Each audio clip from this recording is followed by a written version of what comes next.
দিকটা একেবারেই আলাদা। কিন্তু এখানে একটা কথা বলি, আহ ইসলাম, হিন্দু, খ্রিস্টান, বৌদ্ধ, তারপরে ইহুদি তো পৃথিবীতে অত বেশি নাই, মাত্র হয়তো কয়েক কোটি হতে পারে সর্বোচ্চ। ইহুদির আহ, সংখ্যাই কম, কিন্তু হ্যাঁ, ওদেরই কিন্তু বিশ্বে রাজত্ব কিন্তু ছিল। ওদের প্রভাবটাই অনেক বেশি, এটা হ্যাঁ। অবশ্যই স্বীকার্য।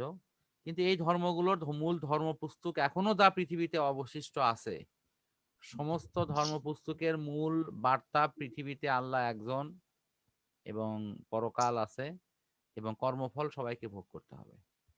এটি এখন ধর্মপুস্তককে নানানভাবে বিকৃত করে উপস্থাপন করার ফলে হয়তো অনেকে একই বিষয়কে ভিন্ন ভিন্ন ভাবে উপস্থাপন করে। তা আমি ওই বিতর্কে যাচ্ছি না। আমার কথা হলো কি, যে অ্যাজ এ মুসলমান হিসাবে যারা বিশ্বাস করে, আর যারা হয়তো অনেকে বিশ্বাস করতে চায় না, আমাদের এই ইসলাম ধর্মটা কিন্তু আল্লাহ তাআলাই ঘোষণা করছে যে এটি একটা ন্যাচারাল ধর্ম, মানে প্রকৃতির ধর্ম। হুম। আচ্ছা, প্রকৃতির ধর্ম কেন হলো? একটা মানুষের যে কারণে মানুষ অপরাধ করতে পারে, খুব সূক্ষ্ম একটা লাইন, কিন্তু আমি মানে ওই তাফসিরের একটা আয়াত, মানে লাইন থেকে কোট করে বলতেছি। মানুষ যে প্রাকৃতিক কারণে অন্যায় করতে পারে, পাপে যেতে পারে, সেই পাপ করার রাস্তাগুলো এই ধর্মে বন্ধ করে দেওয়া আছে। যেমন মানুষ বড় হলো, তার খাবার দরকার, সে সৎভাবে খাবার কিভাবে পাবে সেই ব্যবস্থা, সেই নিয়ম কানুন এই ধর্মে বলে দেওয়া আছে। তারপরে তার খাবারের চাহিদার এক পর্যায়ে গিয়ে সে যখন তার একটা নির্দিষ্ট বয়সে পৌঁছবে, তার জীবনে আর একটা ক্ষুধা তৈরি হবে। সেই ক্ষুধা সে বৈধভাবে কিভাবে পাবে সেটির রাস্তা কিন্তু এই ধর্মে বলে দেওয়া আছে। পৃথিবীর খুব কম ধর্মই আছে এই রাস্তাটা বৈধভাবে করে দেওয়ার অপশন সেখানে করে দেওয়া, এইভাবে দেয়া নেই, যেটা আমাদের এখানে এত খোলামেলা ভাবে দেওয়া আছে। অথচ আমরা কি করেছি, আমরা আমাদের ধর্ম পুস্তককে ভালোভাবে অধ্যয়ন করি না, সেটাকে স্টাডি করি না, সেটাকে রিসার্চ করি না, না করে যে সমস্ত ধর্মে এই বিষয়টা অস্পষ্ট করা আছে, অথবা তথাকথিত গুরুরা ওই ধর্ম পুস্তকের ওই কথাগুলোকে তারা বিকৃত করেছে, আমরা তাদেরকে অনুসরণ করি। ফলে কি হচ্ছে, তারা যেরকম বিভ্রান্তে পড়ে তাদের জীবনকে নষ্ট করছে, এবং তাদের ভিউটা হলো যে আমরাও নষ্ট হচ্ছি, আমাদের দেখা দেখি যেন অন্যরাও নষ্ট হয়, ঠিক আমরাও সেই ফাঁদেই পড়ে আছি। ঠিক পরকালীন বিশ্বাস না থাকাতে কি হচ্ছে, মানুষের মধ্যে কোনো দায়বদ্ধতা কাজ করছে না। মানুষ ভালো করলে ভালো, মন্দ করলে মন্দ। মানুষ ভালো মন্দ কেন করবে? যখন সে জানবে যে না, আমার এই কর্মের ফলে আমি যে আজকে কাজ করছি, আমার একটা দায়বদ্ধতা আমাকে ভোগ করতে হবে, আমি মারা গেলে আমার হিসাব হবে, হুম। এবং আমাকে সেই মুখোমুখি যেতে হবে। এই বিশ্বাসটা মানুষের মধ্যে না থাকাই কিন্তু আজকে এত কিছু অপকর্মের মূল কারণ। হ্যাঁ, আমি হয়তো বলবো যে এটি কি শুধু ইসলাম ধর্মে না, ইহুদি এবং খ্রিস্টান ধর্মেও পরকাল নিয়ে পূর্ণাঙ্গ বিবরণ দেওয়া আছে।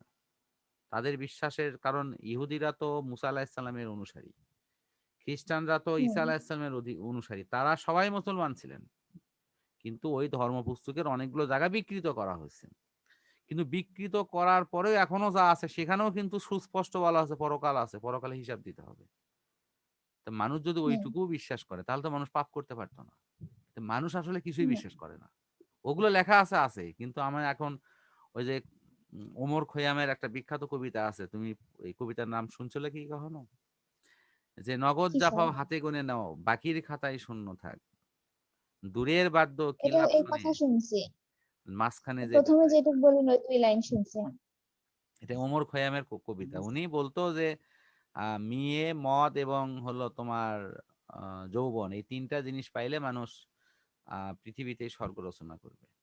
তো সেখানে তোমার মোস্তফা আলী তার বই লেখা, ও একটা কবিতার বই, সরি আরেকটা। তো উনি বলছিল যে না, মেয়েও সে তার রূপ সৌন্দর্য এক সময় বয়সের ভারে হারাবে, মদ সেটারও নেশা এক সময় কেটে যাবে, কিন্তু যেটি তার কাছে থাকবে সেটি হলো তার কাছে বই। উনি অবশ্য উদাহরণ হিসেবে বলেছিল। সেই ওমর খৈয়ামের এই লাইনটা, যে দূরের বাদ্য কি লাভ শুনে, মাঝখানে যে বেড়াই থাকে, এর অর্থ হচ্ছে যে উনি পরকালীন বিষয়টাকেই নিয়ে একটু ব্যঙ্গ করে এটা লিখছেন, যে পরকালে তুমি সুখ পাবা, শান্তি পাবা, এই আশা ইহকালে সুখ শান্তিকে কেন বর্জন করবো? তা আজকে তো আমাদের প্রজন্মের ছেলে মেয়েদের মধ্যে এমন একটা মানে ভয়াবহ একটা স্লোগান ঢুকে পড়ছে, তা হলো কি, যে তারা সবকিছুকে টাটকা পেতে চায়। তো আসলে ইসলাম কিন্তু কোনো কিছুকে নিষেধ করেনি। ইসলাম শুধু বলছে বৈধ উপায়ে সেটিকে অর্জন করার জন্য। তোমার জীবনে যখন খাদ্য খাওয়ার ইচ্ছা হচ্ছে, তুমি খাদ্য খাও। তোমাকে তো কেউ নিষেধ করেনি। কিন্তু সেটিকে বৈধভাবে খাও। আর এখানে আমাদের বড়দের দ্বারা কর্তব্য আছে, সেটি হলো যে এই আমাদের ছোটদের সেই সুযোগটা তৈরি করে দেওয়া। কিন্তু আমরা বড়রা যে ভুলটা করছি সেটি হলো ছোটদেরকে দোষারোপ করছি, বাট আমরা ধর্মীয় সেই নির্দেশনা এবং সেটিকে ফলো করে তাদেরকে সেই সুযোগটা তৈরি করে দিচ্ছি না।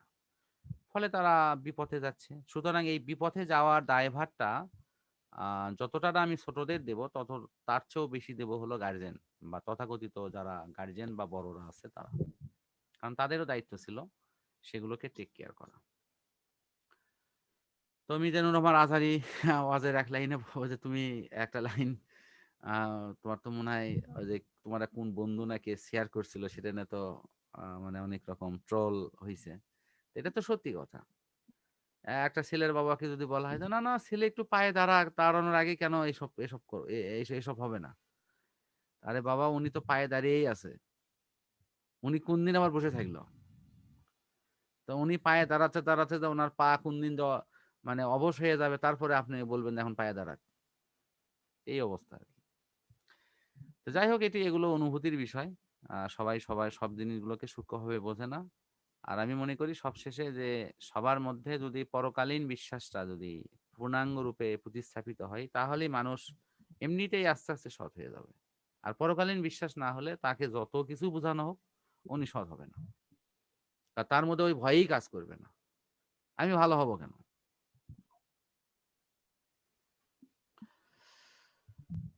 আচ্ছা, তাহলে আজকে আমাদের এই সিস্টেম পর্যন্তই কিন্তু পড়া থাকলো।